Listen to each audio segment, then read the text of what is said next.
Thank you, everybody, for coming to this chat. I know that Apache Gravitino hasn't had like a ton of material out there in terms of our IRC, and so I wanted to do a talk today, kind of going into the deep dive on how we use our proxy mechanic, and really what this is meant to do is be a proxy that you can federate to other catalogs through the IRC. So we've had some incredible talks today, specifically from Jason, as well as from Jack, sort of the extensibility and pluggability that the IRC can provide, but also in supporting different catalogs in different formats. So this is going to be an extension of that. And if you have been around for that talk, I think this is going to be still pretty relevant. So a little bit about me. I'm the product manager at Datastrato, and we are the original creators of a project called Apache Gravitino, which is incubating. However, a hot tip, next week, we're actually going to be graduating as a top-level project. So don't leak it, but also when the post comes out, please do reblog. So we're going to talk a little bit about Apache Gravitino, and I think there's a lot of questions in terms of what Gravitino actually is, because it's such a big and wide project in terms of its scope. And so I really wanted to kind of give a rundown because our IRC is actually a very specific piece of the Gravitino framework. And so I want to make sure that we get this idea of what Gravitino actually is. Essentially, we are a metastore, and generally speaking, we're a metastore that's meant to extend beyond just the lakehouse architecture, but also into generative AI assets as well, and unstructured data, and also creating a unified layer for governance off of data discovery, and federation. So if you scan that QR code, you will go straight to our GitHub repo, and you're welcome to file issues, give us some stars, maybe even contribute if you're so inclined. But generally speaking, Gravitino is a data catalog that's meant to be a layer that can sit on top of multiple cloud providers, multiple metastores, multiple other catalogs as well, and provide a single place where you can have a very API-driven interface for your other tools as well. And so generally speaking, we do offer a REST interface outside of the IRC. We also offer the IRC as well as Java and Python clients and a full CLI. So there's a lot of different ways that you can interact and embed Gravitino through your different services. And generally, we really develop with data governance and security in mind. And so there's a lot of really cool security features that we have that I'll be getting into, including something like credential vending, which is really cool to see embedded in a catalog. We're also released under the Apache license, of course. So 2.0, as the name implies, Apache Gravitino, and we have a really strong growing community behind it. A little bit about Gravitino's architecture. So generally speaking, we do use a metastore model, but I think what makes Gravitino a little bit more interesting is that it's a catalog of catalogs model. So instead of having one single unified catalog that you pour all of your resources into, what you can do is actually federate and absorb from other catalogs as well. So you might have relational stores that use maybe a JDBC catalog or Hive Metastore, for instance. You might have unstructured data, maybe in Hadoop, or a Kafka schema registry, or even a model registry. And what you can do is that within those catalogs, you can actually register them within Gravitino in this one single layer. And then whatever changes you have, will propagate to the layers underneath it. And we're going to go into that a little bit later as well, with sort of what this proxying actually looks like with respect to the IRC. And of course, generally speaking, this is a very API-driven project, and so you're able to then leverage the APIs that Gravitino offers to power your data platform and do the things that are really to do otherwise, particularly access control across all of the different parts of your data architecture. And then, of course, you can configure your own metastore in terms of how you want to store that, whether or not it's in memory or in another database. So some of the features that might be interesting and why maybe you would be interested in Gravitino specifically over maybe other catalogs. That QR code, again, is just to the GitHub repo. If you're looking to implement a single control plane, so this is something that's really important if you're working with a sprawl within your data architecture and you want to define policies just once that then propagate to the rest of your architecture instead of having to define them and try and gain some consistency across all the different parts of your architecture. So this can be SQL-based policies, this can be path-based policies. It's very definable. And you can then define your role access and have a push-down permission management system that then goes down to like maybe an IN system or whatever else you're using. And so this is something that tries to unify under one single layer in sort of a tree-based format. The second is data virtualization. So a lot of large organizations now are storing data in multiple stores across different, databases across the world, globally, but also in different cloud providers. And so kind of accessing all of that data in one single way, while also kind of retaining some sort of compliance legally, is really difficult. And so virtualized views and being able to access remote data as if you're working locally is actually quite important. And of course, native multi-cloud support. So this includes the largest cloud providers, but also on-prem as well, using whatever tools that you deem is best for that workflow. And of course, it's open source, so fork it, remix it, do whatever you want with it. It's an Apache project after all. And just to kind of give a sense of some of the functionality overview that we have, and I'll be getting to the Iceberg stuff really soon, but I just want to stress that Gravitino is like a lot larger than Iceberg sometimes. And I think that there's a big claim to fame that we've had with our IRC, but also we natively support Hoodie, Paimon, JDBC tables, Hive Metastore, and including Ocean-based as well. We also support Kafka schema registry, as well as unstructured data management. We just added in our latest release 0.9 a model registry as well, so you can actually version control your different machine learning models. Of course, we offer the IRC. And then for security, we provide credential vending, so you can issue tokens. We also, if you're working with Hive, support Kerberos as well as authentication. And so we also have a very wide support of different engines. So includes most of the ones that you're probably going to be using anyways, generally speaking, but Flink is a really cool one to see on there as well. So let's get into our IRC. So if you scan that QR code, it will take you directly to our documentation. And this is because a lot of the stuff that I'm going to be discussing today just is already in the docs. We try and keep maintained high-level docs. And really, I just kind of want to give you all like a bit of hand-holding through the different configurations that are possible with Gravitino and what our IRC kind of philosophy is and what it looks like and what kind of makes us different. So generally speaking, historically, the way that you manage your Iceberg tables has been through all of these different catalogs that, I'm sure many people are familiar with now, at least in terms of Hive, JDBC, et cetera. But over the last few years, we've seen this shift towards REST. I won't get into this part too much because I think we're all pretty familiar with why we're using REST. But it doesn't necessarily mean that the catalogs that we were using before and the file formats that we were using before have just magically dissipated away, even if we're actively migrating towards Iceberg. And so I think it's really important to create a model where we kind of almost accept defeat in a lot of ways and go, okay, we're not going to fully ever get rid of one. How can we use both instead?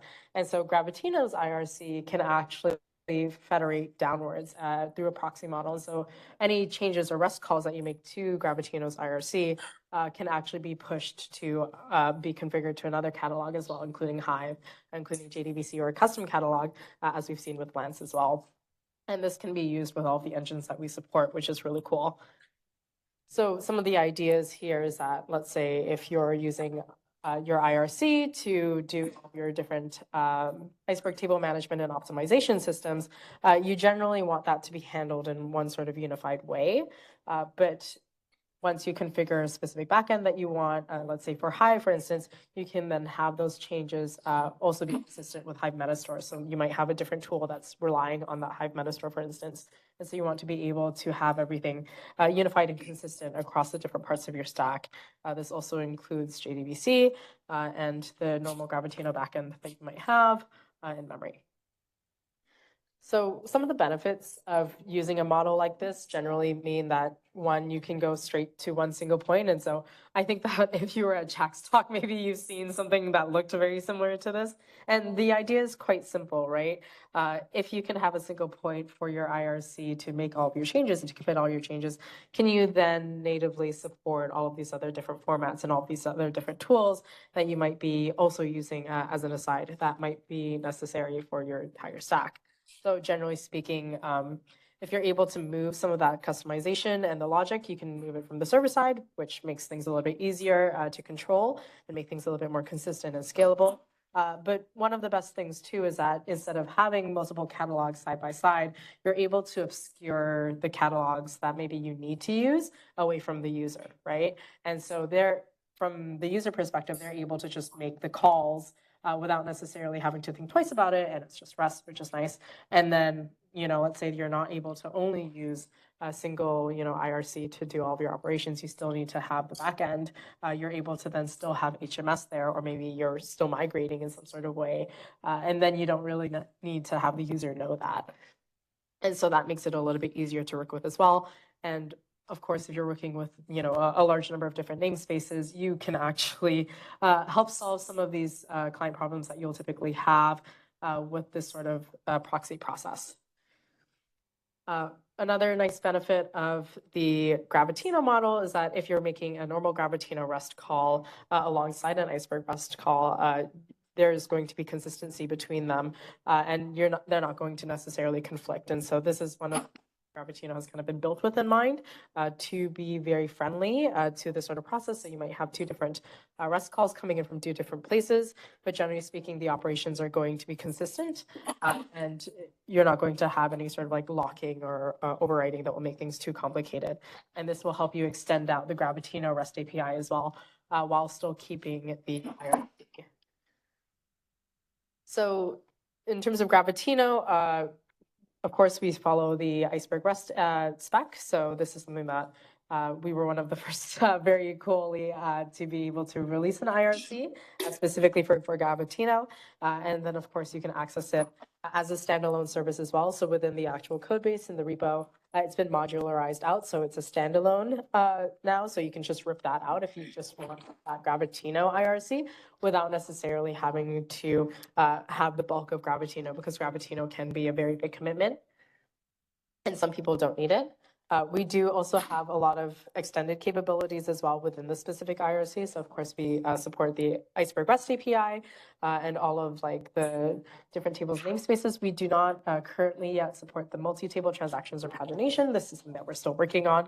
But of course you can use it as the catalog proxy, which I've kind of mentioned, and we'll be doing a bit of a deeper dive in that as well. We can do credential vending, supporting, Azure Data Lake, Amazon S3, Google Cloud Storage, and OSF as well. And of course, you can store in all of these different formats and all of these different cloud providers if you want. We also support an event listener, which I'll be getting into later, and an audit log that you can use for metric storage and access. And security-wise, of course, there's auth 2 and HTTPS configurations that you can add as well, and the pluggable metric store. And so I feel like in terms of the Iceberg REST catalog, for Gravitino, we actually kind of extended out a little bit in terms of functionality that you won't necessarily get in just any really catalog. So one of those is static versus dynamic configurations that you can have for the proxy catalog model, as well as the listener backend system that you can have, and sort of this extensibility that you'll see where you can plug in different things. We currently have released, or in the next release, we'll have an open lineage integration that you'll be able to support tracking lineage as well, which is really cool. And of course, Auth2 and other extended authorization frameworks, Kerberos is really only in Hive, as well as, of course, credential vending, which I've kind of mentioned before. In terms of deployment options for Gravitino's IRC, so you can do it as a standalone server with just the modularized version of the Gravitino Iceberg REST server package. You can also have it as a standalone server within just Gravitino as a whole, and you can also have it as an auxiliary service within the Gravitino server. So if you were to just look at sort of the modularized pieces of the Iceberg REST service, this is sort of where we are. Generally speaking, everything that you're going to want to find in terms of configurability is going to be in that libs folder, but this just kind of gives you an idea of when you're digging through it, what you'll expect to see and the different types of configuration files that you'll be able to add into. And so there's a lot of configurability with our Iceberg REST catalog service as well. So generally speaking, I won't go through all of this just because this is going to be quite long to go through. But generally speaking, there's this idea of having things be really pluggable and extensible, right? You really want it to mold to your architecture instead of going, hey, this is just our single catalog, and now you're going to have to migrate your entire architecture to this one single catalog, and then maybe in 5 years, you're just going to have to migrate again to something better. Instead, keep your architecture as it is if you need it to work right away, and then have it mold to what you need it to. Some other configurations that we also include, like kind of like what I mentioned before, and we'll be getting into all of these as well, but we do also support Iceberg extension packages as well. And so if you wanted to configure, let's say, a specific catalog backend, because we're focusing on the proxy aspect of this, so by default, it does use the memory catalog backend, but you can configure Hive or JDBC at the moment. And you can also configure a custom catalog if you wanted to. But generally speaking, these are kind of like the tried and true alternatives. And so all you really need is to have your Hive warehouse set up and just make sure that you add it to the class path. And for the JDBC backend, it also supports the views interface as well, which you can use, which is really cool if you want to leverage that as well. And you just kind of need your connection details. And so, again, this is just kind of ripped out from our doc, so you're welcome to just take a look at it. But generally speaking, we do allow you to configure a lot of different things with our IRC. And so I think this is something that is not necessarily obvious about Gravitino on its face, is that it's very customizable. There's a lot of places where you can implement your custom logic if you want to. And you can also set a custom backend as well. And so if there's a very specific use case that you have, you can take advantage of this. We also support having multiple proxy catalog backends. So if you don't want to just commit to only Hive or JDBC and you want everything because your architecture is just that messy, then you can do that as well. And so you can configure them separately. Generally speaking, this is going to be what it kind of looks like to be able to have them. I wouldn't recommend it with a ton, but you can, in theory, have a multiple catalogs backend. So this is if you were to statically define that. We do have, and this is just an example, if you're, say, using Spark to be able to configure that. So make sure that you specify the prefix. Otherwise, it's going to default to the default catalog. We also support a dynamic catalog as well. So if you don't want to statically define that proxy catalog backend, you can have it just refer to the Gravitino server and say whatever that's using to be able to default to that as well. And so that will retrieve the configuration from the Gravitino server. Of course, this isn't possible if you're just doing like the very standalone version of the Gravitino IRC. But if you are also deploying Gravitino, then this is an option for you as well. And this is sort of what that might look like if you're doing a dynamic configuration instead. So serviceability and extensibility. So this is something that we really believe in with Gravitino and something that we want to be able to make sure the open source community is really actively participating in. And generally speaking, this means that, having a metrics and auditing system, being able to plug even more catalogs. I think S3 catalog is going to be a great candidate in the future for us to be able to plug in and federate to, as long as there's support for it and the community wants it as well. I think there will be a way to do it. And this also includes Polaris as well. I think that this is something that we can continuously do and is very friendly to the Gravitino model. And of course, the pluggable listener and being able to flexibly deploy. And so a lot of this is really thinking about a catalog that can mold to your architecture without necessarily having to be super opinionated in any specific way.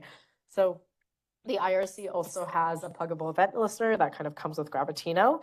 And so this is an interface that you can define for different events that you'll have pre and post different table operations. So of course, for all the different things that Gravitino supports, there'll be different events that we can define there.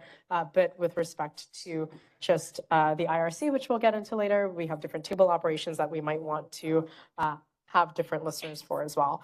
So there's a few different ways that you can process these events or set these events, including asynchronously or synchronously. And this is something that I think is really important from sort of a data ops perspective, if you have different workflows or different cleanup jobs that you want to have run with this. And so generally speaking, you can implement your own custom logic here as well. And it's all pretty configurable as well. So I won't get into too much of this, but generally speaking, there are a lot of different operations that include all the things that, again, Gravitino supports, including file sets, schemas, topics, catalogs, the meta lake itself, different tagging or tags that you'll have as well. So different events there, partitions, like the actual roles as you're configuring your RBAC and the models itself. So it's a very wide project, generally speaking. But for Iceberg, of course, there's support for the different table operations, like I mentioned. So if you want to create or update or drop or load or rename different tables, you'll be able to configure events for those and have the listener there. In terms of metrics and the audit log, so there's an audit log framework within Gravitino. So it tells you how you can format and write to the different storages that you might configure as well. So there's two different components of this. So there's the formatter and there's the writer. I won't get into this too much because I think this is just like, as you're using Gravitino, you might just get interested in it. But if you're new to it, it's probably not going to be that interesting to you. And one of the, I think, more interesting pieces is the pluggable metric store that you can have for your Iceberg tables. And so that can help you monitor places where you might be able to optimize your Iceberg table maintenance a little bit more. And then you can just be able to plug that in wherever you need to. So we also offer a lot of security within Gravitino itself. So of course I mentioned OAuth and your own pluggable authentication framework if you have one. And this can push down to your different catalogs as well, depending on what you need. So if you're using the proxy model, as long as it's supported, you'll be able to leverage it. And that will actually perform the credential vending as well through your different cloud system storages that you might have and the different Iceberg table places that you might have there as well. So we support RBAC, and again, with a push-down permission management system, you're able to define the different roles as you need to, and it's compatible with both the IRC and the different REST APIs that Gravitino offers. So in terms of storage and cloud configuration, generally speaking, we do generate different credentials. They can either be temporary or static credentials for accessing the data itself from the query engine side. And you're able to control the access to all of these different data sources that you'll have. Generally speaking, we support Amazon S3, GCS, Azure Data Lake, Hadoop file system, and object storage service. If you're using S3 in particular, just because we're in an Amazon building, I think that this is worth a shout out. You can just configure your S3 destination and then your access credentials, and you'll be able to get there. And one of the things that we want to really flesh out and really show more use cases of is how the different APIs that Gravitino offers can provide dedicated APIs for just tagging, search, lineage, et cetera, that can plug into existing governance frameworks that you might have. In terms of future planning for the IRC, so one of the ones that we want to do is incorporate more features, specifically more pluggable features for table maintenance operations. This can really help if you're working very deeply at the catalog level to maintain, as well as different performance improvements specifically for Iceberg, just because most of our users are Iceberg users as well. And so it's really important to be able to implement some of these features and having the IRC federate to more of the catalogs that also offer storage, like S3, for instance, and Polaris. And then different types of security and access control enhancements. We're never going to be done with that. I think that's just going to be something that we forever have to constantly do. And I also wanted to show off some community statistics for Gravitino. And so we had our first 1 million downloads within the first 9 months of the project. We're graduating to a top level project next week. And if we want to compare it to Iceberg, we actually really sped up in terms of our adoption quite quickly, actually twice the traction than Iceberg originally had, along with other catalogs. I don't think Denny's here, so I don't have to be too worried. So yeah, this is the end, and thank you so much. I'm happy to take some questions.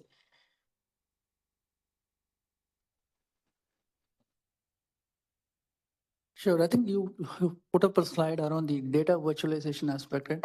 Just so that I understand this clearly, the scope of Gravitino is always within Iceberg catalog, right? Like within it always plays around within Iceberg, not across data sources or across formats, right? Sorry, could you repeat that? Like the slide where you quoted around the data virtualization. Yeah.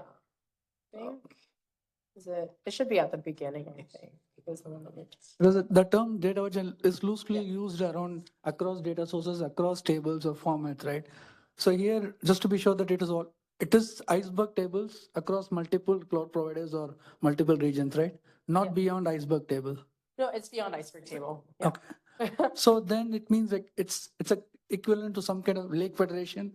Is that how you should understand, where you delegate, you take data from different sources, say a Postgres table and an Iceberg table from S3, and then do some joins? Yes. Or that means like you are looking for a separate compute space, or what does the term then process locally means?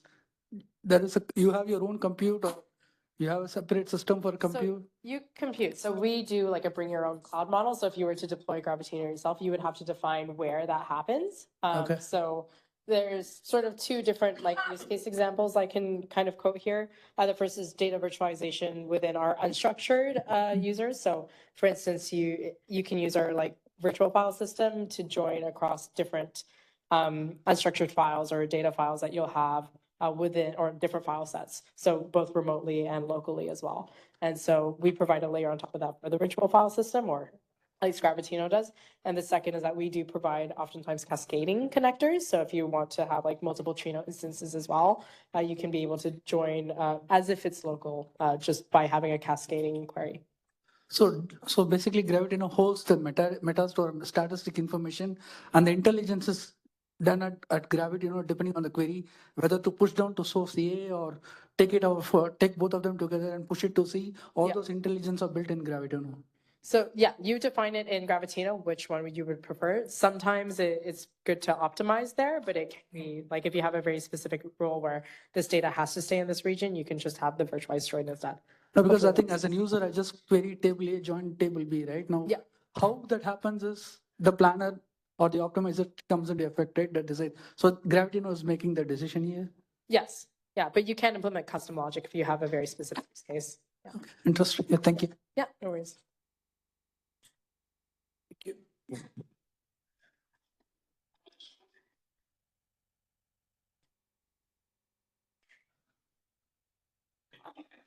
Thank you. Thank you. My question is on the data lineage support. So does Gravitino support data lineage? Yeah, so current data lineage is through Open Lineage. So, and it's through the Spark collector that's implemented. So it's very similar to like, say, I think how Unity Catalog also does it.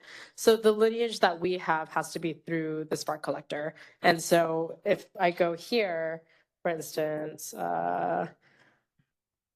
you'll see that there's a lot of different engines supported and also a lot of different files and formats supported as well. So we only support as far as like Open Lineage supports through Spark. And so if you're looking to collect lineage like through Flink or through something else, we currently don't support that. But hopefully in the future we can build that out. But lineage across different formats in a fully fleshed out way is something that's still kind of early stage for us to build out. Thank you. Yeah. Oh, one more. Right. Yeah. So since you mentioned it is basically augmenting all the other catalogs, if other catalog implements RBACs of their own, are you complementing them or are you just overriding them? Or do you honor, like if I define RBAC policy at Gravitino level, like for example, one of the slides you showed, you have plans to integrate Polaris. Yeah. Polaris has their own RBACs. So how does these two different RBACs work together? Yeah, war of the RBACs, right? So the best way, I think, in my opinion, if you're implementing multiple catalogs, which hopefully you're not in a situation where you're having to implement multiple Iceberg catalogs at once, is that as long as Gravitino's sitting on top, we'll implement the logic to push down to translate into underlying RBAC systems. For instance, if we use like IAM, for instance, or some other cloud provider, I don't know if I have the exact image up here closely just to show everybody what the discussion is. There we go. I think I passed it. So for instance, if you're using IAM, any sort of Gravitino policy has been defined to translate and push down into the IAM system. And so we would want to implement something similar to Polaris, for instance, but we would probably have to build out that use case first. But as long as Gravitino is the topmost layer and that the calls are going through Gravitino, then it should work. If you're implementing sort of in a, I don't know, in a remote way where maybe they're not interacting, if you had Polaris and Gravitino together, if you had Polaris maybe managing Gravitino in some way, which is a little bit less likely than Gravitino managing Polaris, then it's probably going to break.